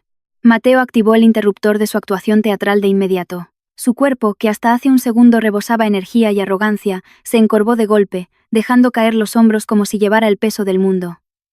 Acercó su rostro al de ella, poniendo la cara del hombre más desolado de todo el planeta Tierra. Valeria. La voz de Mateo tembló de forma espectacular. Se abalanzó para intentar abrazarla. Menos mal que ya estás en casa. No podía soportar estar solo aquí cargando con tanta pena y amargura. Tu padre, Valeria, tu padre. Pero el cuerpo de Valeria permaneció tan rígido como una estatua de mármol. No correspondió al efusivo abrazo de su marido. Dejó los brazos caídos y paralelos a su cuerpo. Una aura gélida emanaba de la postura de Valeria, haciendo que Mateo presintiera que algo no encajaba. Lo normal hubiera sido que Valeria estallara en un llanto histérico y se aferrara a él desesperadamente, buscando consuelo. Mateo se separó un poco, mirándola a la cara con genuino desconcierto, aunque sin abandonar del todo su máscara de aflicción. ¿Qué te pasa? Cariño, supongo que sigues en estado de shock por la noticia, ¿verdad? ¿Dónde? ¿Dónde está el cuerpo? ¿Ha llegado ya el coche fúnebre? ¿Por qué no hay nadie? Mateo estiró el cuello intentando vislumbrar la oscuridad de la calle, esperando encontrar la furgoneta de una empresa funeraria o al menos a un grupo de vecinos del pueblo acompañándola. Pero la calle estaba desierta y sepulcralmente silenciosa. ¿Qué pasa con el cadáver, Valeria? Insistió Mateo, empezando a dejar asomar su impaciencia real. No me digas que lo has dejado abandonado en el hospital de Oviedo. Tenemos que hacer el papeleo y enterrarlo ya para poder arreglar todo el tema del seguro. Ejem. Quiero decir, para que tu padre pueda descansar en paz en el cielo. Valeria le levantó el mentón lentamente. Sus pupilas se clavaron como dagas directamente en los ojos de Mateo. Por primera vez en los 5 años que llevaban casados, Mateo observó una fiereza aterradora en los ojos de su esposa sumisa y abnegada. ¿Estás triste de que mi padre haya fallecido, Mateo? Le soltó Valeria con una voz baja, monótona, y completamente desprovista de emoción. Mateo se quedó atascado. Claro que estoy triste. Te has vuelto loca. Era mi suegro. Yo le quería exactamente igual que si fuera mi padre de sangre. ¿A qué viene esa pregunta ahora? Ah, ya entiendo. Valeria asintió de forma casi robótica. Una de las comisuras de sus labios se elevó ligeramente, dibujando una sonrisa tan cínica que el alma de Mateo se encogió en su interior. Pues si de verdad le echas tanto de menos, no hace falta que llores más. ¿Qué estás insinuando? El ceño de Mateo se frunció bruscamente. El corazón empezó a bombearle a un ritmo enfermizo. Valeria dio un paso hacia atrás y se apartó ligeramente hacia su lado izquierdo, dejando a la vista un hueco en la profunda penumbra provocada por una columna del porche que Mateo no había podido escudriñar antes. Mi padre está justo aquí, sentenció Valeria con total naturalidad. A Mateo se le salieron los ojos de las órbitas y el oxígeno se le quedó atascado en la garganta. De entre las sombras de la gruesa columna exterior, la figura de un hombre de edad avanzada avanzó con pasos deliberados. El sonido de la madera maciza chocando contra los azulejos del suelo resonó como si fueran las mismísimas campanas del infierno para Mateo. La mortecina luz del porche fue iluminando los rasgos de la persona a medida que avanzaba. Las profundas arrugas, esos ojos afilados como los de un águila imperial y la gasa médica blanca inmaculada que le rodeaba la frente. Era don Arturo. Estaba respirando y estaba sumamente furioso. Ah, Arturo. La garganta de Mateo produjo un gruñido ahogado, apenas perceptible. Su rostro, que minutos antes había forzado a ponerse rojo por el llanto, ahora estaba de un tono blanco cadavérico. Sus rodillas comenzaron a temblar de una manera tan violenta que chocaban la una contra la otra. Retrocedió torpemente, tropezando con el pequeño escalón de entrada de su propia casa. Es un fantasma. Valeria, ¿por qué traes fantasmas a esta casa?, chilló Mateo entrando en un ataque de pánico absoluto, apuntando con un dedo tembloroso hacia la cara de don Arturo. El anciano no se inmutó por los alaridos. Cruzó el umbral de la puerta, forzando a Mateo a seguir reculando hasta quedar arrinconado en medio de su propio salón, justo al lado de todos los cristales esparcidos del marco de fotos que había roto un rato antes. Don Arturo se detuvo, apoyando ambas manos en el mango del bastón. Miró a su yerno desde los zapatos hasta la raíz del pelo con un asco indescriptible.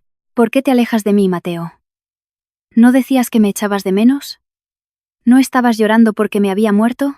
La voz de don Arturo retumbó oscura y profunda, llenando todo el espacio de aquella casa. ¿O es que estás llorando porque tus 5 milloncitos de euros se acaban de esfumar en el aire? A Mateo le fallaron las piernas por completo y se desplomó al suelo. Cayó sentado directamente encima de los fragmentos afilados del marco que él mismo había destrozado. Sintió un dolor punzante y agudo cortándole la piel. Pero el terror puro y duro que le atenazaba el corazón era 100 veces mayor.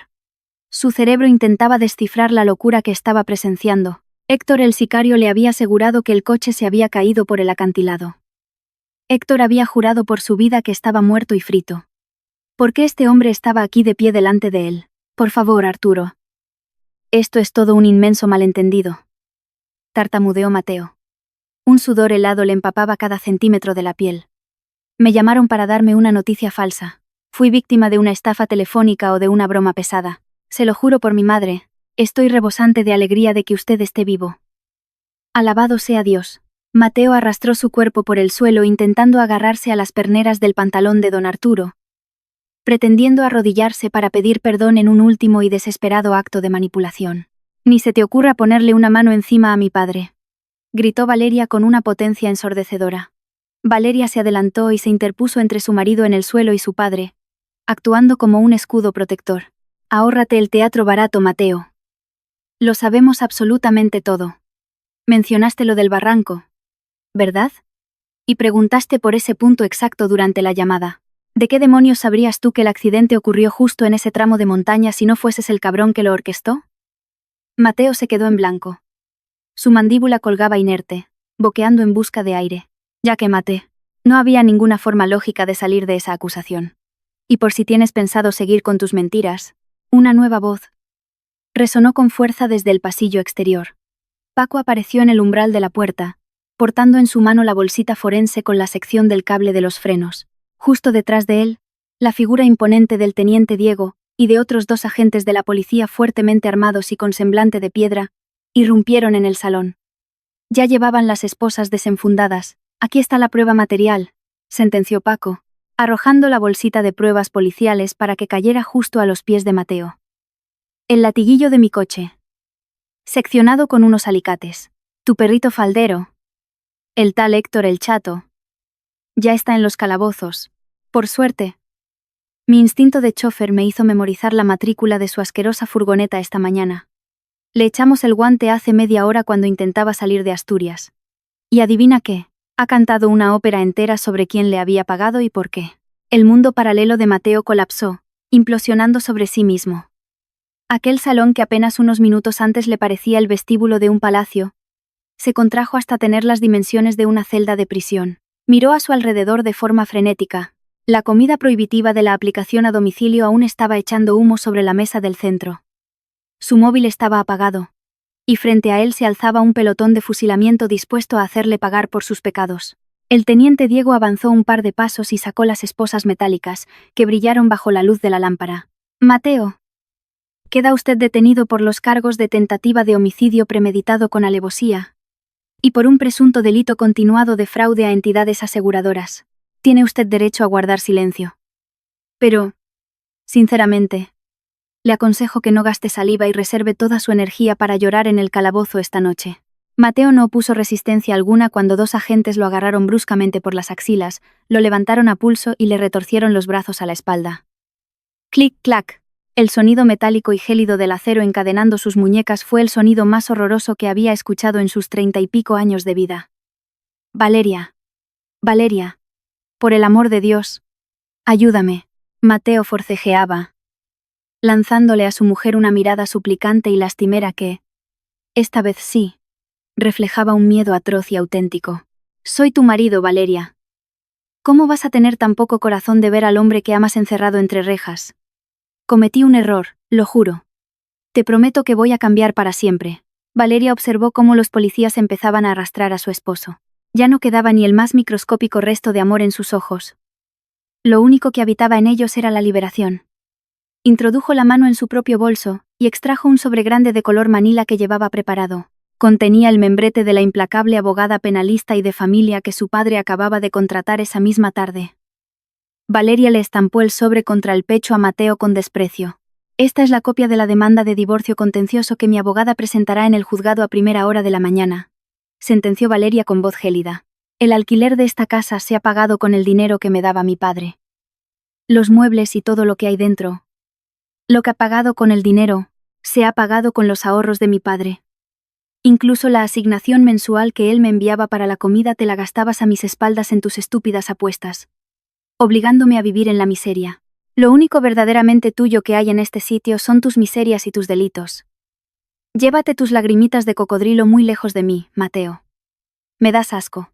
Los policías se llevaron a Mateo arrastrando los pies hacia la salida. Atravesaron el porche donde antes él se erguía soñando con sus millones.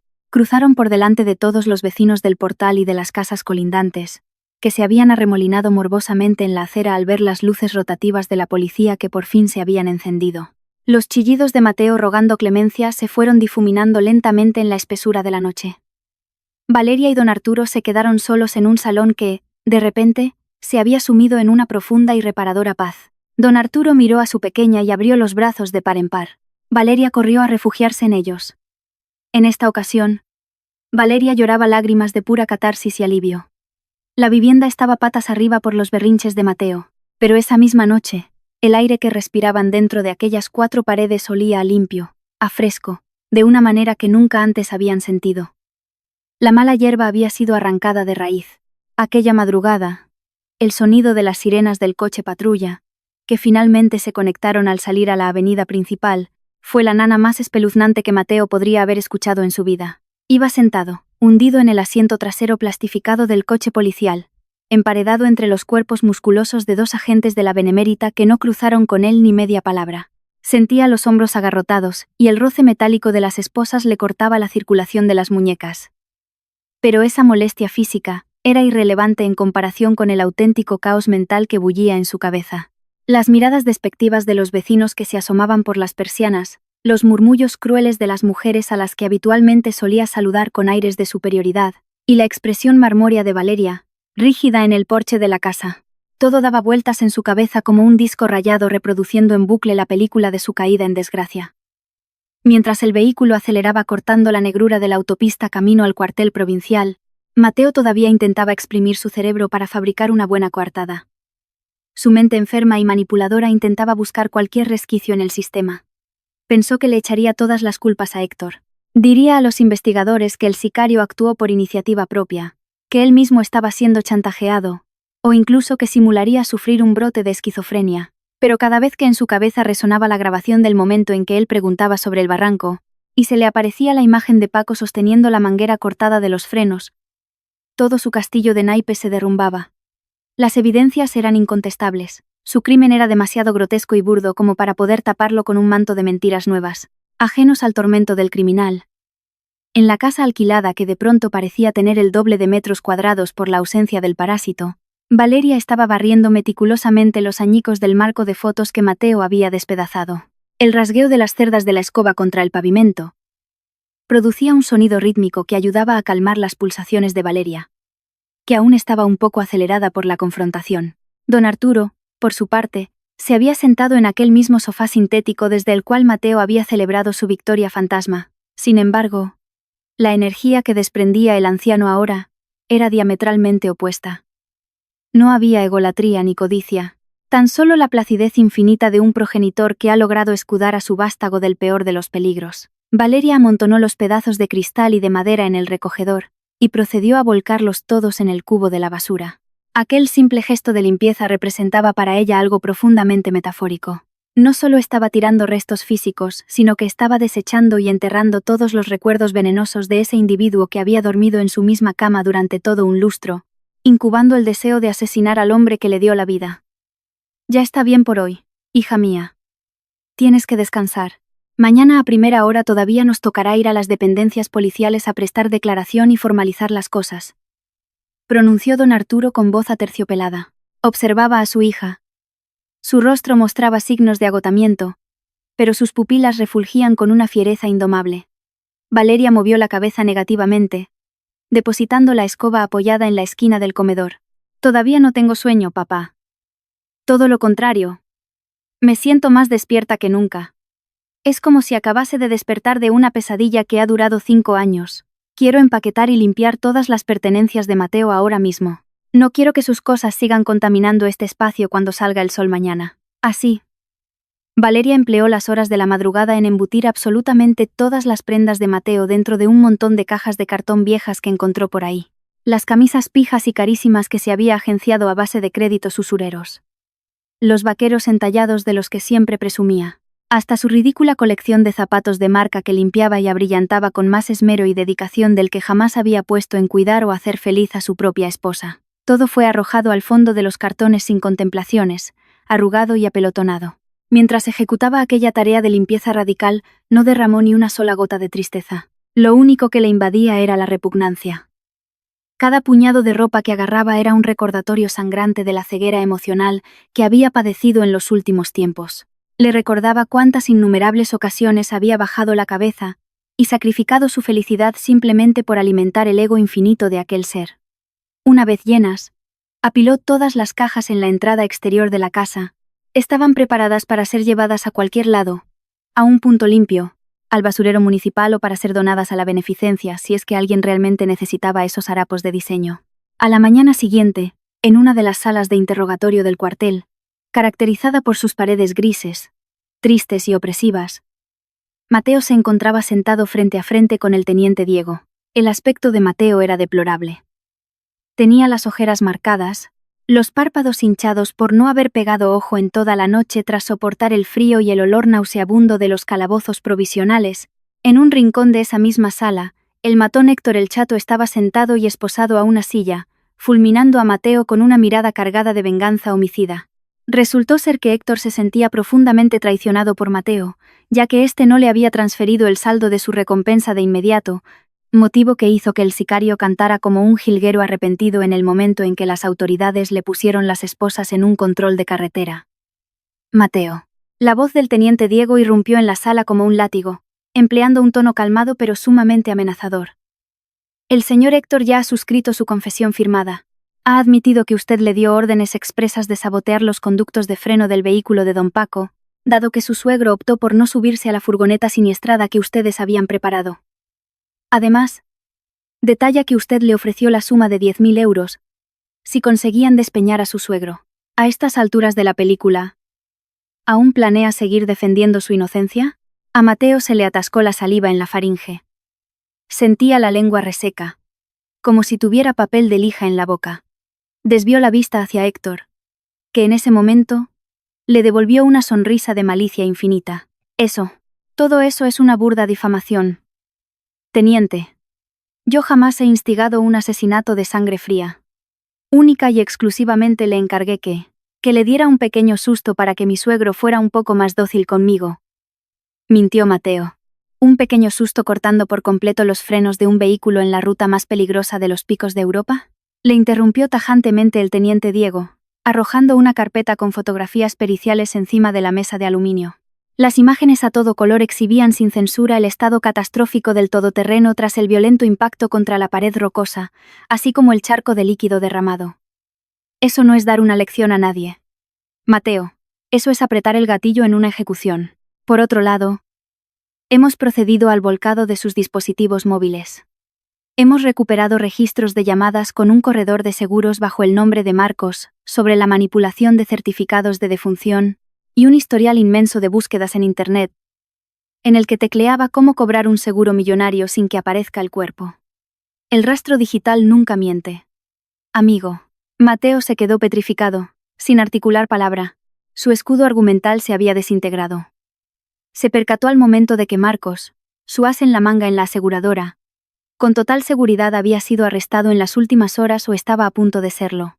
La maquinaria implacable de la justicia le había acorralado sin dejarle ni un centímetro de salida. Hundió la barbilla contra su propio pecho. Sus hombros comenzaron a subir y bajar rítmicamente en un sollozo ahogado. Pero no lloraba por contrición ni por dolor por sus pecados criminales, sino por la vergüenza de saber que su crimen del siglo, en el cual se creía un genio insuperable, en la vida real había resultado ser un complot frágil, estúpido y lamentable. En la antesala del cuartel, Valeria permanecía sentada junto a don Arturo y una prestigiosa abogada penalista que don Arturo había contratado a primerísima hora. Cuando los guardias asieron a Mateo para trasladarlo de las dependencias a su ingreso en prisión preventiva, sus ojos se cruzaron con los de su mujer. Mateo, en un arrebato de desesperación, se debatió contra los agentes intentando aproximarse a ella. «Por Dios, Valeria, retira la denuncia inmediatamente», vociferaba Mateo al borde del histerismo. Tenía la cara empapada en lágrimas y mocos, totalmente descompuesto. «Acuérdate de que soy el marido que amas. Recuerda los votos que nos juramos en la iglesia. En la salud, en la enfermedad, en las alegrías y en las penas. Vas a ir al infierno si eres capaz de meter a tu marido entre 4 paredes de hormigón». Valeria se puso en pie sin prisa. No dio ni un paso atrás, ni dejó que sus manos temblasen ni un milímetro. Caminó hasta situarse al límite del cordón policial y clavó la vista en su ya expareja, con una mirada fría que cortaba como el hielo. «Esos juramentos que dices ya los destruiste y los pisoteaste en el momento exacto en el que pagaste a un matón para que cortara los frenos del coche de mi padre», proclamó Valeria con una voz tan nítida y potente que todo el personal de la sala de espera guardó un silencio sepulcral para escucharla. «Tú ya no eres el hombre con el que me casé. Eres un simple extraño peligroso que ha intentado masacrar a mi propia familia por pura avaricia monetaria. Espero que disfrutes de tu nuevo palacio penitenciario, Mateo, porque te garantizo que no voy a gastar ni un solo segundo de mi vida en ir a la cárcel a visitarte en un vis a vis». Los uniformados forzaron a Mateo y tiraron de él sin miramientos. Sus llantos mendigando un perdón imposible se perdieron de forma gradual mientras era tragado por los lúgubres pasillos que conectaban con los módulos de aislamiento. Ese instante marcó el punto y final, la última vez que Valeria vio de cerca las facciones de aquel ser al que, equivocadamente, un día había jurado amar eternamente. Los engranajes del sistema judicial español rodaron a un ritmo firme e implacable gracias a las pruebas flagrantes y aplastantes que se habían recopilado. Durante el juicio que se celebró casi 2 años después en la audiencia provincial, el magistrado juez impuso un dictamen que no dejaba lugar a dudas. Encontró a Mateo culpable de tentativa de asesinato con alevosía, además de sumarle los agravantes de intento de estafa continuada a entidades financieras y falsificación documental. El mazo del tribunal sentenció a Mateo a cumplir una pena de 15 años de prisión. La pena máxima para una tentativa de asesinato con estos agravantes. Cuando el juez descargó el mazo de madera sobre la mesa, toc, toc, toc, la reverberación del sonido fue la mejor pieza musical que los oídos de Valeria y don Arturo habían procesado en toda su existencia, mucho más hermosa y satisfactoria que cualquier palabrería barata que Mateo le hubiese recitado en sus mejores momentos. Paralelamente, los trámites para la disolución matrimonial fluyeron como el agua. El juzgado de familia de Oviedo falló a favor del divorcio contencioso impulsado por Valeria. Estando recluido entre rejas, sin recursos y con una condena penal firme, el proceso fue rápido, y Mateo fue incapaz de presentar una defensa. Por si fuera poco, su amante, aquella mujer con la que planeaba huir a Ibiza, bloqueó su número y desapareció del mapa en cuanto vio su cara en las noticias de sucesos, dejándolo completamente solo. Además, el voluminoso informe de maltrato psicológico y la condena firme por intentar asesinar al suegro sirvieron como elementos demoledores, y más que suficientes para zanjar el asunto. Valeria obtuvo de forma oficial la titularidad de su estado civil como mujer divorciada. Y, superando el miedo al fracaso y la incertidumbre de tener que empezar de nuevo en solitario, Valeria lo interpretó como la medalla al valor que acreditaba su absoluta liberación. Se sentía como un ave exótica que, tras años encerrada, había conseguido dinamitar los barrotes de una falsa jaula de oro que en realidad estaba recubierta de alambres de espino y dolor. El piso alquilado en el que habían residido en la capital asturiana fue finalmente desalojado y entregado a su legítimo casero. Valeria tomó la firme decisión de regresar al pintoresco pueblo con su padre. Anhelaba resetear su existencia en un refugio donde la atmósfera fuera pura, las personas de su alrededor actuaran de buena fe, y donde no recayera sobre ellos la oscura y letal avaricia de las grandes urbes que, a punto había estado de aniquilar a la persona más fundamental de su vida. Antes de marcharse definitivamente de Oviedo, Valeria le pidió al taxi que frenara durante 1 minuto en lo alto de un puente sobre el río Nalón. Sacó la fina alianza matrimonial del fondo de su monedero. La contempló durante un instante sin pestañear, e impulsando el brazo con todas sus energías, arrojó el anillo de oro lo más lejos posible. Vio cómo la pequeña joya surcaba el aire hasta zambullirse y ahogarse para siempre en el lecho turbio de las aguas. Ese trozo de oro se hundió en la oscuridad del río, llevándose al abismo el amargo capítulo de su vida. Un capítulo que no merecía ni una sola línea más de recuerdo en el cerebro de la mujer. Transcurrieron 2 años enteros tras los abominables sucesos en la montaña de los Picos de Europa. En un recinto penitenciario en España, un presidiario que había perdido buena parte de su peso corporal se afanaba en frotar y desinfectar el suelo mugriento de las duchas comunes de su módulo. Su cutis, antaño pulcro, mimado y rebosante de salud cosmética, se había tornado macilento. Su melena engominada con los productos más premium del supermercado había desaparecido. Ahora lucía la cabeza rapada a ras de cuero cabelludo tras un corte casero en las duchas de la cárcel. Ese hombre no era otro que Mateo. En el interior del módulo, Mateo experimentaba la verdadera crudeza del sistema penitenciario. No había capos de película, sino una monotonía asfixiante. Una soledad demoledora y el rechazo absoluto del resto de reclusos. Asignado a los destinos de limpieza del bloque para reducir condena, sus días consistían en fregar pasillos bajo la mirada indiferente de los funcionarios. Sus antiguos acreedores del juego ni siquiera se molestaron en mandar a nadie a por él.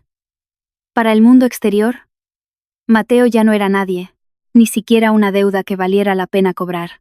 Mateo solía pasar horas muerto de asco y dolor sentado en la litera más baja y oscura del cubículo que llamaba celda al llegar la noche, fijando la vista en las gruesas y gélidas rejas metálicas. Es bien sabido que el remordimiento siempre aparece cuando el daño es irreversible. Y en el caso particular de Mateo, el arrepentimiento le quemaba las entrañas ocasionándole una agonía inaguantable. En la soledad de la noche fantaseaba. Fantaseaba constantemente con qué habría pasado si en el pasado hubiera valorado la inmensa fortuna que poseía por tener a una mujer tan íntegra y paciente como Valeria y a un suegro tan generoso como don Arturo. Si se hubiese dignado a buscar un trabajo legal, independientemente de que los emolumentos a final de mes fuesen modestos. Tal vez en esa mismísima hora de la noche, se encontraría cenando algo rico y casero junto al televisor con su mujer, sonriendo y proyectando unas merecidas vacaciones o, con total probabilidad, sosteniendo en sus brazos a un bebé recién nacido. Pero, por desgracia para su alma podrida, los condicionales o los y sí no tienen el poder de retroceder las manecillas del tiempo. Su enfermiza y voraz sed por hacerse rico estafando a los demás y pisoteando cadáveres había prendido fuego y calcinado cualquier puente hacia un horizonte de luz. Una aburrida tarde de fin de semana, el guardia penitenciario arrojó de mala gana un periódico regional atrasado a través del pasillo de rejas. Mateo lo recogió con desidia, con la única intención de colocar los pliegos de papel debajo del delgado y maloliente colchón para aislar la humedad del somier. Pero entonces, algo en la sección del suplemento económico le paralizó en seco el ritmo cardíaco. Había una gran fotografía a todo color de una empresaria muy elegante, de porte seguro y con una gran sonrisa dibujada en los labios, flanqueada por hectáreas inabarcables de manzanos y pastos verdes de ganadería ecológica que rebosaban fertilidad. A la vera de esta fascinante mujer, posaba un señor mayor que rebosaba un semblante lozano, señorial y lleno de vitalidad. El enorme titular de la revista publicaba a toda página: hito pionero en el campo de la agricultura biológica y la sidra artesanal.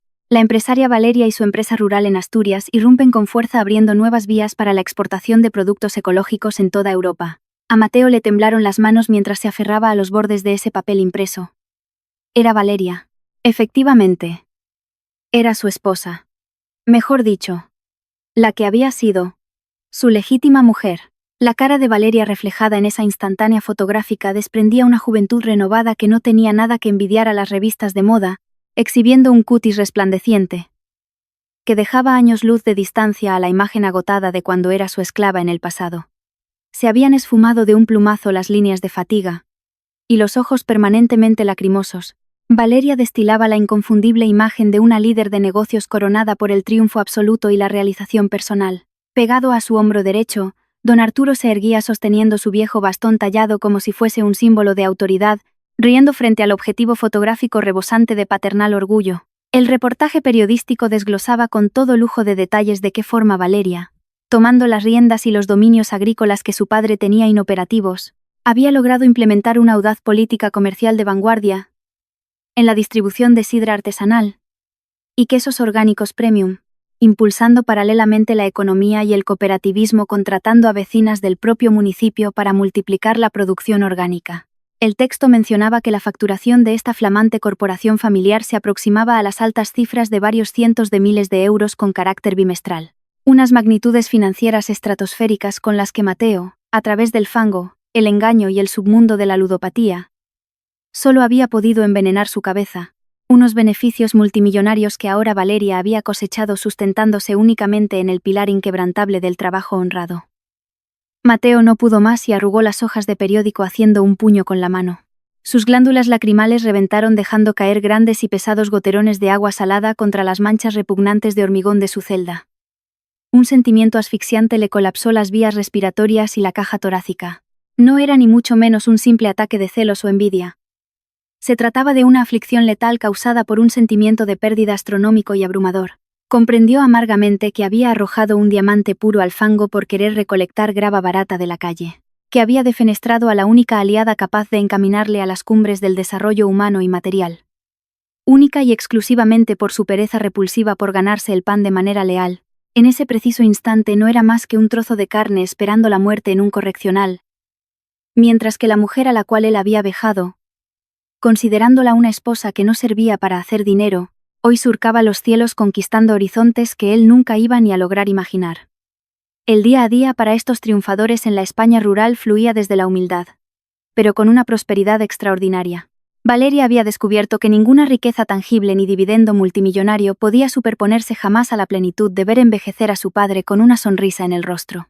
Atrás había quedado el hombre que intentó cambiar una vida entera por un fajo de billetes ensangrentados, descubriendo, desde la frialdad de su celda, que la verdadera ruina no es no tener dinero, sino darse cuenta de que uno mismo arrojó a la basura lo único que realmente valía la pena. Mientras tanto, en los picos de Europa, el sol seguía brillando, iluminando los manzanales de una mujer que, por fin, era libre.